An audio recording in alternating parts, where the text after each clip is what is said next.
நம்ம வேதாகமத்த நம்ம நெறைய வாட்டி நம்ம வாசிச்சிருப்போம். இப்போ ஒரு புத்தகம் ஃபார் எக்ஸாம்பிள் பிரசங்கி வாசிக்கிறோம். பிரசங்கி வாசிச்சுட்டு, நம்ம அடுத்த புத்தகத்துக்கு போம்போது, பிரசங்கில நம்ம என்ன வாசிச்சோன்ற ஒரு ஞாபகம் வந்து நமக்கு இருக்காது. நமக்கு மறந்து போயிடும். அப்ப நம்ம என்ன பண்ணுவோம்னா, நம்ம வந்து நோட்ஸ் எடுப்போம்.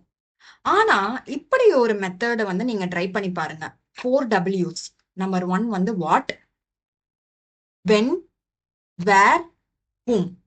ஸோ ஃபர்ஸ்ட் வாட்னா எந்த எத பத்தி அதுல சொல்லியிருக்கு? என்ன அங்க சொல்லியிருக்கு?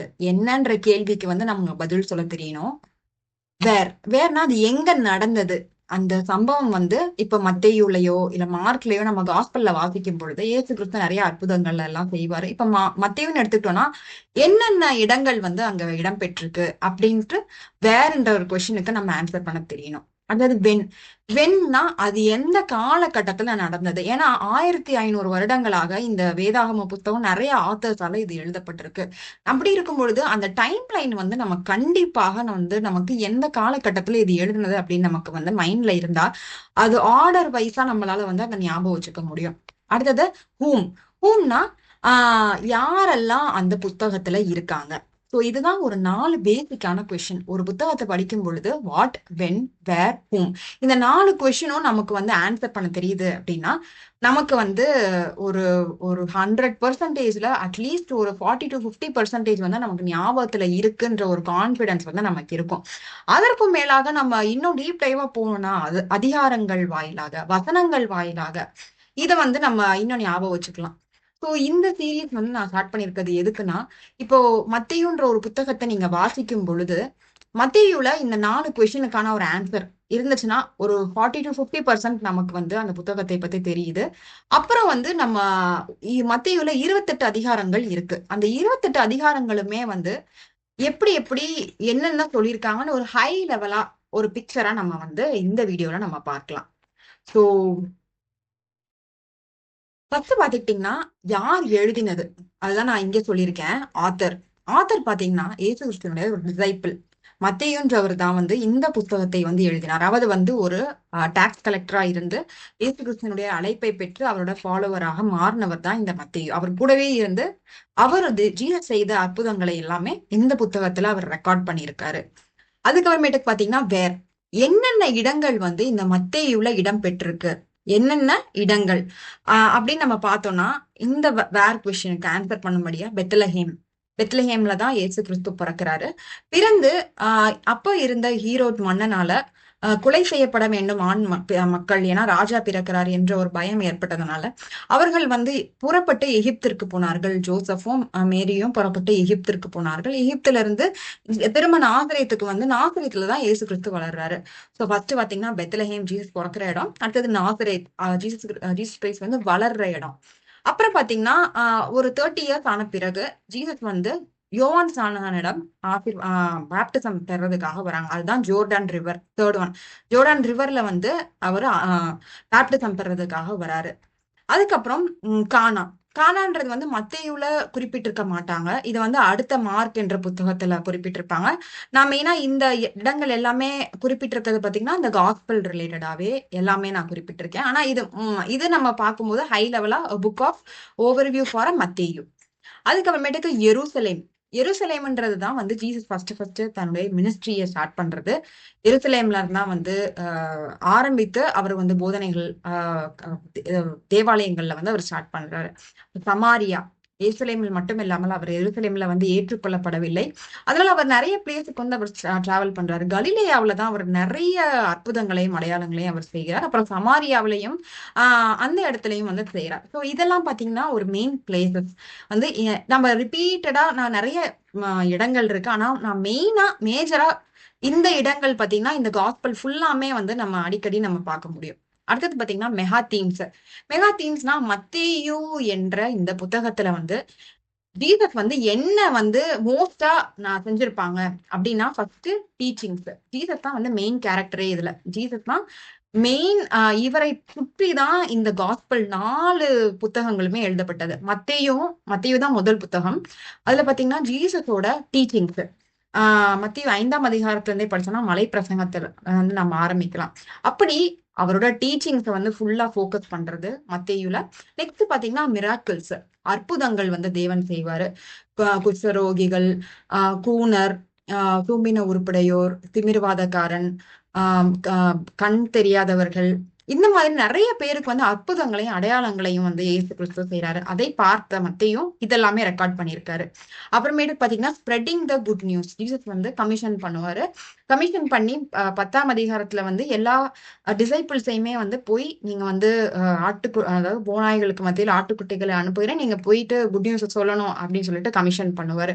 28ஆம் அதிகாரத்திலையும் பிஃபோர் அசெண்டிங் டு ஹெவன், அவர் பரலோகத்திற்கு ஏறி போறதற்கு முன்னாடியும் அவர் வந்து சுற்றி இருக்கிற டிசைபிள்ஸ் கிட்ட பிதா குமாரன் பரிசுத்த ஆவியினாலே நீங்கள் அனைவருக்கும் ஞானஸ்நானம் கொடுத்து என்னிடத்திலே கற்றுக்கொண்டவையெல்லாம் போதனகம் பண்ணுங்கள் என்று அவர் வந்து கட்டளையிடுவார். அப்படி வந்து ஸ்ப்ரெடிங் த குட் நியூஸ் இதுல வந்து ஒரு மெயின் பாயிண்ட். அதுக்கப்புறமேட்டு பாத்தீங்கன்னா ரிசரக்ஷன்.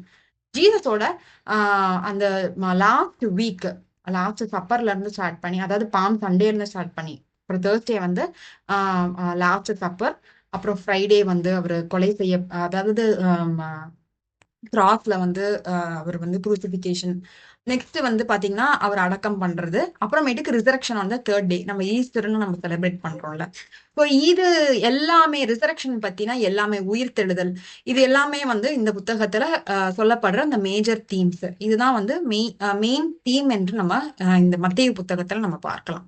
அதுக்கப்புறம் பீப்புள் அண்ட் கல்ச்சர், யாரெல்லாம் இந்த புத்தகத்துல பெரும்பாலுமா இடம் பெற்றிருப்பாங்கன்னு பாத்தீங்கன்னா, ஃபர்ஸ்ட் வந்து ஒரு கிரீக் இன்ஃப்ளூயன்ஸ் அப்படின்னா ஹீப்ரூன்ற ஒரு மொழி வந்து குறைந்து குறைந்து அங்க வந்து கிரீக் என்ற ஒரு ஒரு ஆளுமை மேல வரதுனால அவங்க வந்து ஒரு புதிய ஜீசஸே பேசுறது பாத்தீங்கன்னா அராமிக் லாங்குவேஜ்னு சொல்லுவாங்க.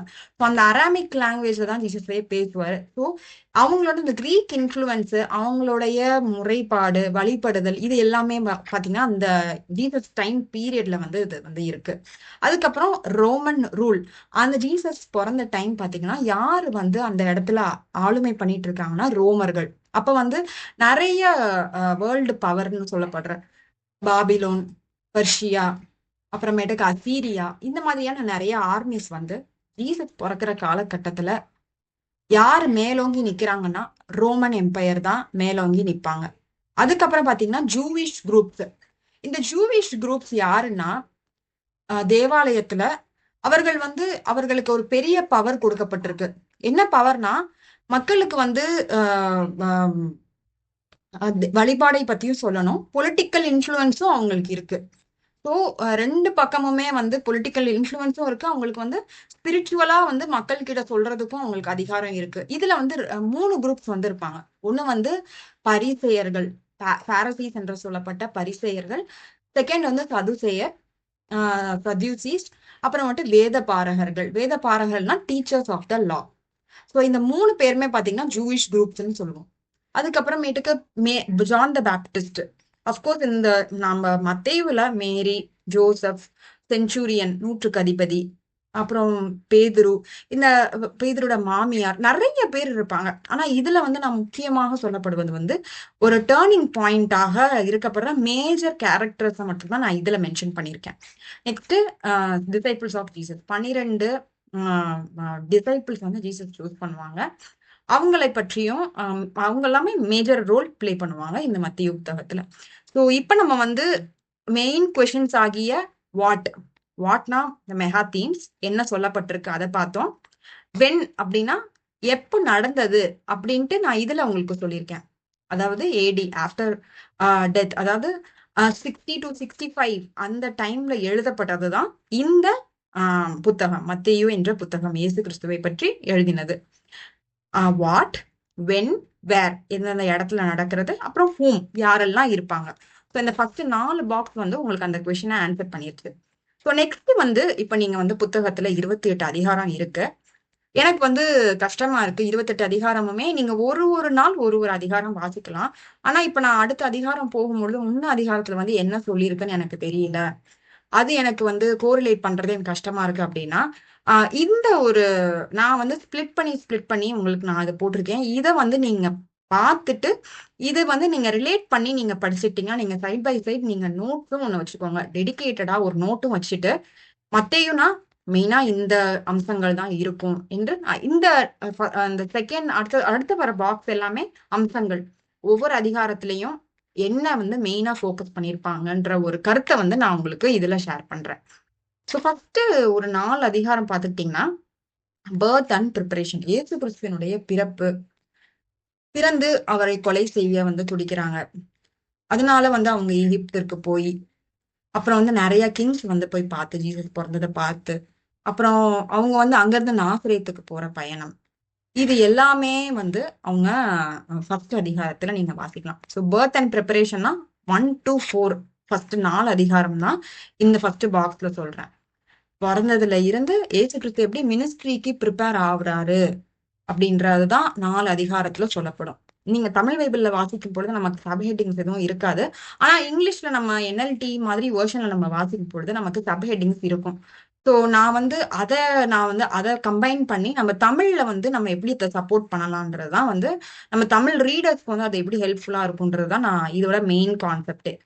ஸோ ஃபர்ஸ்ட் அதிகாரத்துல வந்து நீங்க ஃபர்ஸ்ட் வாசிக்கும் பொழுதே ஜீனியாலஜி இருக்கும். அதாவது ஆபிரகாம்ல இருந்து சந்ததி தொடங்கி இயேசு கிறிஸ்து வரைக்கும் எப்படி அந்த சந்ததி வருது. ஆபிரகாம், டேவிட், அதுக்கு பிறகு ஜீசஸ். ஸோ யூதா கோத்திரத்துல பிறந்த இயேசு கிறிஸ்து என்ற அந்த மைய கருத்தை வந்து ஃபர்ஸ்ட் அதிகாரத்திலேயே அவங்க வந்து ரெக்கார்ட் பண்ணியிருப்பாங்க. ஸோ இங்க வந்து தாவீதின் குமாரன் என்று வந்து இயேசு கிறிஸ்து நிறைய இடத்துல வந்து அழைக்கப்படுவார். பழைய ஏற்பாட்டிலையும் நம்ம வந்து நிறைய இடத்துல அவர் தாவீதின் குமாரன் என்று நம்ம வாசிக்கிறோம். புதிய ஏற்பாட்டிலையும் மத்தேயு அதை தான் வந்து ரெக்கார்ட் பண்ணியிருப்பார். நிறைய இடத்துல அவர் தாவீதின் குமாரன் என்று அவர் சொல்லியிருப்பார். ஸோ அவரோட ஜீனியாலஜி ஆஃப் ஜீசஸ் சொல்றதுதான் அந்த ஃபர்ஸ்ட் அதிகாரம். அதற்கு பிறகு 18ஆம் வசனத்துல இருந்து ஃபர்ஸ்ட் அதிகாரம் 18ஆம் வசனத்துல இருந்து 25ஆம் வசனம் வரைக்கும் நீங்க வாசிச்சீங்கன்னா ஜீசஸ் கிரைஸ்ட் அப்பதான் வந்து ஜோசப்க்கும் மேரிக்கும் பிறப்பாங்க. இம்மானுவேல் தேவன் நம்மோடு இருக்கிறார் என்று ஏஞ்சல்னால நம்ம வாக்குதம் பண்ணப்பட்ட அந்த குழந்தை வந்து பிறக்கும். பிறந்து அவர் அதுதான் வந்து அந்த ஃபர்ஸ்ட் 2 அதிகாரம் அந்த ஃபர்ஸ்ட் பாக்ஸ்ல போட்டிருக்கேன். அவர்கள் வந்து எகிப்துக்கு போவாங்க. மறுபடியும் அங்க ஹீரோத் மன்னன் வந்து இப்ப கொல்றதெல்லாம் நிறுத்திட்டாங்கன்னு சொன்னோம்னா அதுக்கப்புறம் மறுபடியும் நாசிரியத்துக்கு வந்து அந்த குழந்தை வந்து ஜீசஸ் வந்து அங்க நாசிரியத்துல வந்து வளருவாரு. இதை வந்து ஃபர்ஸ்ட் சொல்றதுதான் ஃபர்ஸ்ட் 2 அதிகாரங்கள்.